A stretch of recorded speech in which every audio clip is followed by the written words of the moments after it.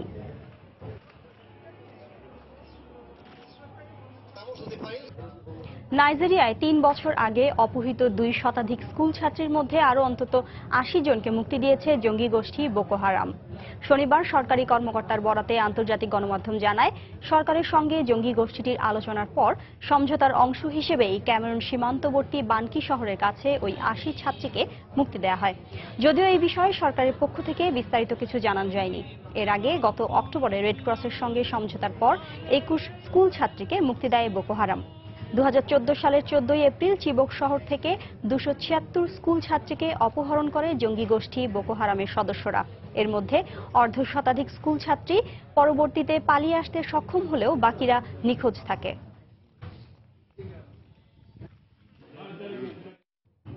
ভারত নিয়ন্ত্রিত জম্মু কাশ্মীরের সন্ত্রাসীদের হামলায় এক পুলিশ সহ ৫ জন নিহত হয়েছে। আহত হয়েছে অন্তত ৩ জন। শনিবার অনন্তনাগ জেলার মীরবাজার এলাকায় পুলিশের একটি দলকে লক্ষ্য করে এলোপাতাড়ি গুলি ছোড়ে সন্ত্রাসীরা। এতে ঘটনাস্থলেই এক পুলিশ সহ ৩ বেসামরিক নাগরিক নিহত হয়। পুলিশও পাল্টা গুলি ছুড়লে এক হামলাকারী নিহত হয়, অপর একজন আহত হয়। পুলিশ জানায়, হামলাকারী ৩ জন ছিল এবং তারা একটি গাড়িতে এসেছিল। পালিয়ে যাওয়া হামলাকারীকে খুঁজতে অভিযান চালাচ্ছে পুলিশ। মেক্সিকোর দক্ষিণ পূর্বাঞ্চলে ক্ষমতাসীন বিপ্লবী পার্টির কার্যালয়ের সামনে বন্দুকধারী গুলিতে ৩ পুলিশ সদস্য সহ ৪ জন নিহত হয়েছেন। আহত হয়েছেন আরও ৩ জন। হতাহতের এ ঘটনায় দুঃখ প্রকাশ করেছেন প্রেসিডেন্ট এনরিক পেনা নিয়েতো।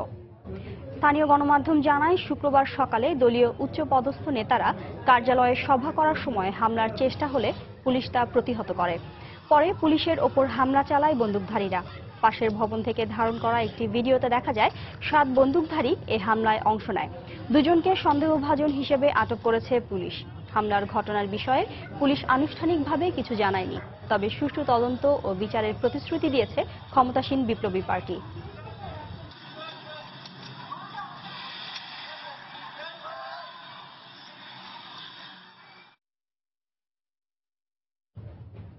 ফিলিপিন্সের ম্যানিলা একটি মসজিদের কাছে জোড়া বোমা বিস্ফোরণের ঘটনায় ২ জন নিহত হয়েছে। আহত হয়েছে অন্তত ৪ জন। কে বা কারা এ ঘটনার সঙ্গে জড়িত সে বিষয়ে জানা না গেলেও এর সঙ্গে সন্ত্রাসবাদের কোনো যোগসূত্র নেই বলে জানিয়েছে স্থানীয় কর্তৃপক্ষ। স্থানীয় সময় শনিবার সন্ধ্যায় এই বিস্ফোরণের ঘটনা ঘটে। ম্যানিলার কুইয়াপো এলাকায় ২.৫ ঘন্টার ব্যবধানে ২টি বোমার বিস্ফোরণ হয়। বিস্ফোরণের পর পুরো এলাকায় আতঙ্ক ছড়িয়ে পড়ে। এরই মধ্যে ঘটনার তদন্ত শুরু করেছে কর্তৃপক্ষ। এর আগে ২৯ এপ্রিল ওই এলাকায় বিস্ফোরণে ১৪ জন আহতের ঘটনায় আইএস দায় স্বীকার করে। যুক্তরাষ্ট্রের স্যান দিয়েগোর পুলিশের গুলিতে এক কিশোর নিহত হয়েছে। স্থানীয় সময় শনিবার স্থানীয় একটি হাই স্কুলের পার্কিংয়ে এ ঘটনা ঘটে। পুলিশ জানায়, ওই শিক্ষার্থীর হাতে একটি বন্দুক থাকায় তাকে আত্মসমর্পণ করতে বলা হয়।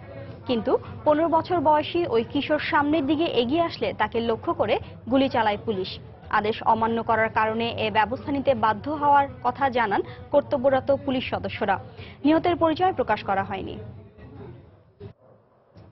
আন্তর্জাতিক সময়ে আরো যা দেখবেন, শরণার্থীদের প্রতি সমর্থন জানাতে আন্তর্জাতিক সাঁতারু দলের ব্যতিক্রমী উদ্যোগ।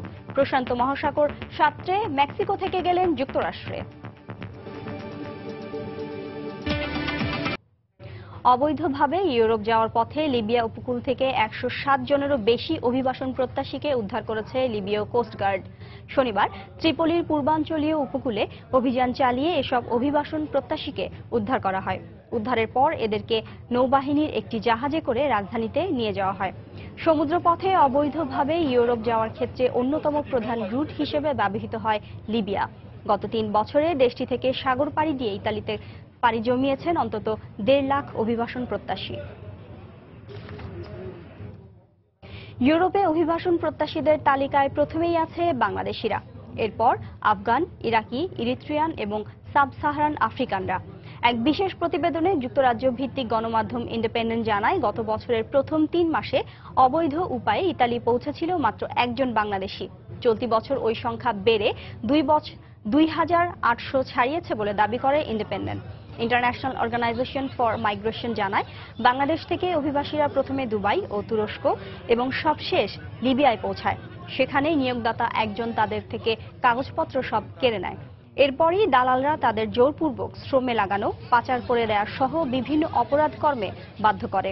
এদিকে শুক্র ও শনিবার ভূমধ্যসাগরে অভিযান চালিয়ে 6,000 অভিবাসন প্রত্যাশীকে উদ্ধার করেছে ইতালিয়ান কোস্টগার্ড।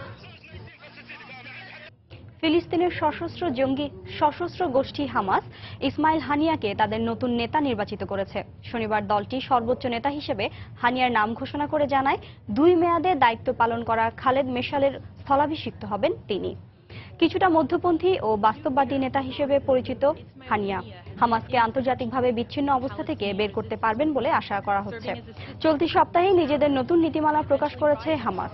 ইসরায়েল, যুক্তরাষ্ট্র, যুক্তরাজ্য, ইউরোপীয় ইউনিয়ন ও পশ্চিমা অন্যান্য শক্তি ফিলিস্তিনি জাতীয়তাবাদী এ দলটিকে সন্ত্রাসী সংগঠন হিসেবে বিবেচনা করে থাকে। স্বাধীন ফিলিস্তিনের দাবিতে আন্দোলন করে যাওয়া হামাস 2007 সাল থেকে গাজায় শাসন করছে। সদ্য সাবেক নেতা খালেদ মেশাল কাতারে বসবাস করলেও 54 বছর বয়সী ইসমাইল হানিয়া বর্তমানে গাজাতেই বসবাস করছেন।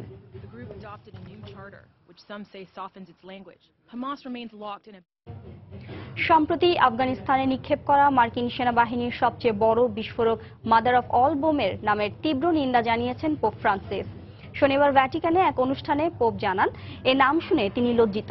পোপ বলেন, মা জীবন দান করেন এ বোমা দ্বারা মানুষ হত্যা করা হয়। বোমার নাম মা রাখায় বিস্ময় প্রকাশ করেন তিনি।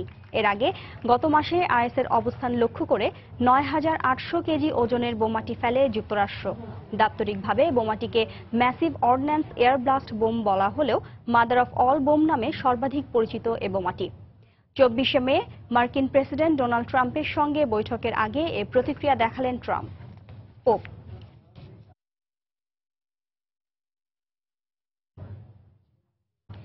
দ্বিতীয় বিশ্বযুদ্ধের সময় জার্মানির হ্যানোভারে নিক্ষেপ করা 5টি বোমা নিষ্ক্রিয় করার জন্য সেখানকার 50,000 বাসিন্দাকে সরিয়ে নেওয়া হয়েছে। রোববার সকালে বোমা নিষ্ক্রিয় কার্যক্রম শুরু হয়েছে। বিকেলে বাসিন্দারা বাড়িতে ফিরতে পারবেন বলে কর্তৃপক্ষ জানিয়েছে। উদ্ধারকৃতরা 7টি সেবা কেন্দ্রে অবস্থান করছেন। এ সময় তাদের জন্য খেলাধুলা, সিনেমা দেখা এবং ঘুরে বেড়ানোর ব্যবস্থা করেছে সংশ্লিষ্টরা। এর আগে 1943 সালের 9 অক্টোবর হ্যানোভারে 2,61,000 বোমা ছোড়ে মিত্রবাহিনী। এতে 1,245 জন নিহত হয়। উদ্বাস্ত হয় 2.5 লাখ মানুষ। দেশটিতে বোমা নিষ্ক্রিয় করার জন্য বাসিন্দাদের সরানোর এটি দ্বিতীয় ঘটনা। এর আগে গত বছর অসবুর্গে বোমা নিষ্ক্রিয় করার সময় 54,000 বাসিন্দাকে সরিয়ে নেওয়া হয়েছিল। ভারতের নয়াদিল্লিতে একটি স্কুলের কাছে গ্যাস ট্যাঙ্কার ছিদ্র হয়ে গ্যাস ছড়িয়ে পড়ায় 3 শতাধিক শিক্ষার্থী অসুস্থ হয়ে পড়েছে। তাদেরকে দ্রুত স্থানীয় হাসপাতালে ভর্তি করা হয়। তবে শিক্ষার্থীদের সবাই আশঙ্কামুক্ত বলে জানান চিকিৎসক। শনিবার দিল্লির তুগলকাবাদ এলাকার রানী ঝাঁসি সর্বদয়া কন্যা বিদ্যালয়ের নিকটবর্তী গ্যাস ডিপোতে একটি কন্টেইনার লিক হলে এ ঘটনা ঘটে। ঘটনার পর স্কুলটির সব শিক্ষার্থীকে বের করে আনা হয়। খবর পেয়ে দমকল কর্মীরা ঘটনাস্থলে পৌঁছায়। লিক হওয়া গ্যাসের নাম মিথেন ক্লোরাপেন্টজাইম। এর প্রভাবে বমি, চোখ জ্বালা, গা চুলকানো, পেটের সমস্যা দেখা দেয় বলে জানান চিকিৎসকেরা। গ্যাস লিকের কারণ সম্পর্কে কিছু জানা যায়নি। ঘটনার তদন্ত করছে কর্তৃপক্ষ। প্রচণ্ড দাবদাহে পুড়ছে ভারতের দক্ষিণ, পশ্চিম ও মধ্যাঞ্চলের বেশ কয়েকটি রাজ্য। অব্যাহত দাবদাহে সাধারণ মানুষকে হাঁসফাঁস করতে দেখা গেছে। এ অবস্থায় দুপুরের দিকে প্রয়োজন ছাড়া কেউ বাইরে বের হচ্ছে না বলে জানায় স্থানীয়রা। ঠান্ডা পানীয় ও জুসের দোকানগুলোতে ভিড় দেখা গেছে। শুধু বাসিন্দারাই নয়, এর প্রভাবে পশু পাখিদের পরিস্থিতিও বেশ সংকটাপন্ন। হিটস্ট্রোকের ঝুঁকি এড়াতে ছাতা নিয়ে বাইরে যাওয়ার পরামর্শ দিয়েছে আবহাওয়া দপ্তর। গত বছর ভারতে হিটস্ট্রোক ও অতিমাত্রার গরমের কারণে নানা রোগে অন্তত 700 মানুষের মৃত্যু হয়।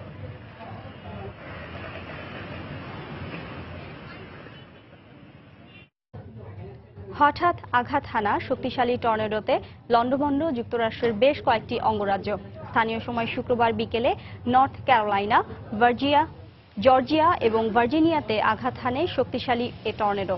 এতে 5 জন আহত হবার খবর পাওয়া গেছে।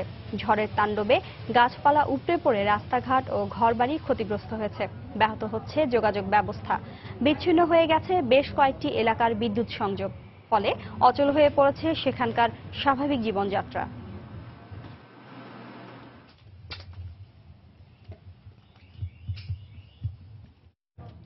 তানজানিয়া একটি স্কুল বাস গিরিখাদে পড়ে শিক্ষক সহ 36 শিক্ষার্থী নিহত হয়েছে। শনিবার দেশটির পর্যটন এলাকা আরুসাতে এ দুর্ঘটনা ঘটে। নিহত শিক্ষার্থীদের বয়স 12 থেকে 13 বছরের মধ্যে। তারা সবাই লাকি ভিসেন্ট স্কুলের শিক্ষার্থী। একটি পাবলিক পরীক্ষায় অংশ নিতে অন্য একটি স্কুলে যাওয়ার পথে এ দুর্ঘটনা ঘটে। এতে স্কুলের 2 শিক্ষক ও বাস ড্রাইভারও নিহত হয়েছেন বলে জানা গেছে। বৈরী আবহাওয়ার কারণে পাহাড়ি এলাকার সড়ক দিয়ে যাওয়ার সময় খাদে পড়ে যায় বাসটি। যান্ত্রিক ত্রুটি নাকি চালকের গাফিলতির কারণে এই দুর্ঘটনা তা খতিয়ে দেখছে পুলিশ। দেশটির প্রেসিডেন্ট এ ঘটনায় গভীর শোক প্রকাশ করেছেন। 85 বছর বয়সে রেকর্ড গড়তে গিয়ে হিমালয়ের মৃত্যুর কোলে ঢলে পড়লেন প্রখ্যাত পর্বতারোহী নেপালের মিন বাহাদুর শেরচান। শনিবার হিমালয়ের বেস ক্যাম্পে মৃত্যুর কোলে ঢলে পড়েন তিনি। চিকিৎসকরা জানান হৃদরোগে আক্রান্ত হয়ে মারা যান তিনি। সবচেয়ে বেশি বয়সে হিমালয়ে চড়ার নজির গড়তে চেয়েছিলেন বাহাদুর। 2013 সালের আগ পর্যন্ত এই রেকর্ডটি অবশ্য তারই ছিল। 2008 সালে প্রবীণ এই ব্যক্তি সর্বোচ্চ শৃঙ্গ মাউন্ট এভারেস্ট জয় করেন। পরে জাপানের পর্বতারোহী জুইচিরো মিউরা তা ভেঙে দিলে ফের তা করার সিদ্ধান্ত নিয়ে হিমালয় অভিযানের সিদ্ধান্ত নেন তিনি।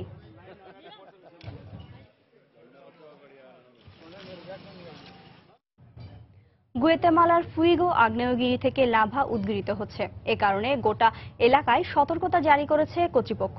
হঠাৎ অগ্ন্যুৎপাতের কারণে ছাই ভস্মে ছেয়ে যায় এলাকার পুরো আকাশ। গ্যাস এবং ধোঁয়ার কুণ্ডলী পৌঁছে যায় সমুদ্র পৃষ্ঠ থেকে প্রায় 37,000 ফুট ওপরে। এ অবস্থায় প্রায় 300 মানুষকে নিরাপদ স্থানে সরে যাওয়ার নির্দেশ দিয়েছে স্থানীয় কর্তৃপক্ষ। বন্ধ রাখা হয়েছে সেখানকার বিদ্যালয়গুলো। ঝুঁকিপূর্ণ ছাই মেঘের কারণে বিমান চলাচল বন্ধ ঘোষণা করা হয়েছে। গুয়েতেমালার 37টি সক্রিয় আগ্নেয়গিরি আছে, যার মধ্যে ফুইগো অন্যতম।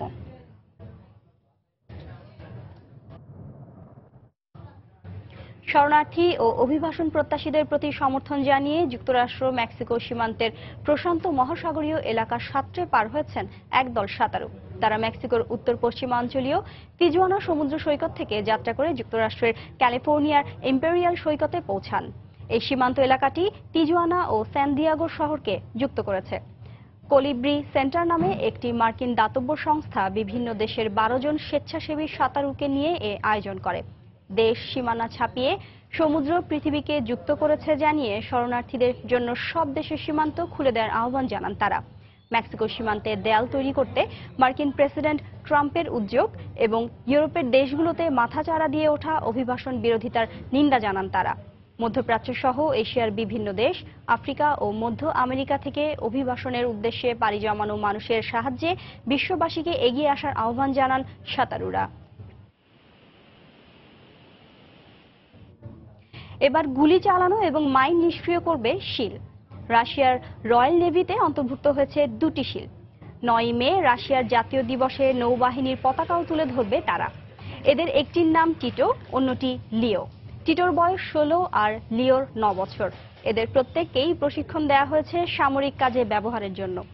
ইরকুটস্কের বৈকাল সিল অ্যাকোয়ারিয়ামে ধারণ করা ভিডিওতে দেখা যায় তারা পানিতে অস্ত্র চালানোর প্রশিক্ষণ নিচ্ছে। লক্ষ্যবস্তুতে গুলি করছে, নিজেদের প্রশিক্ষককে সেলুট জানাচ্ছে। প্রশিক্ষকরা জানান এরা মানুষের মতোই আচরণ করে।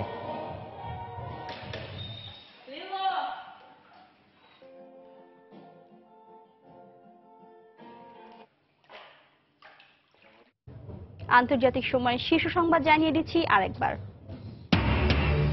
ফ্রান্সের প্রেসিডেন্ট নির্বাচনে দ্বিতীয় দফার ভোট গ্রহণ চলছে। মধ্যপন্থী প্রার্থী ম্যাক্রোর জয়ের ব্যাপারে প্রবাসী বাংলাদেশিদের আশাবাদ। আস্তানা শান্তি চুক্তি অনুযায়ী সিরিয়ার বিদ্রোহী অধ্যুষিত 4টি অঞ্চলে যুদ্ধবিরতি কার্যকর।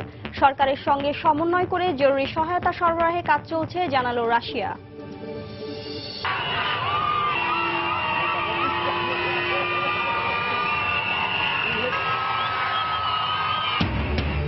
এবং ভেনেজুয়েলার প্রেসিডেন্ট মাদুরোর পদত্যাগের দাবিতে হাজার হাজার নারীর সমাবেশ। শান্তিপূর্ণ উপায়ে চলমান সংকট সমাধানের আহ্বান যুক্তরাষ্ট্রের। এই ছিল আন্তর্জাতিক সময়। যে কোনো খবর পেতে ভিজিট করুন সময় নিউজ.টিভি। সঙ্গেই থাকুন সময়ের।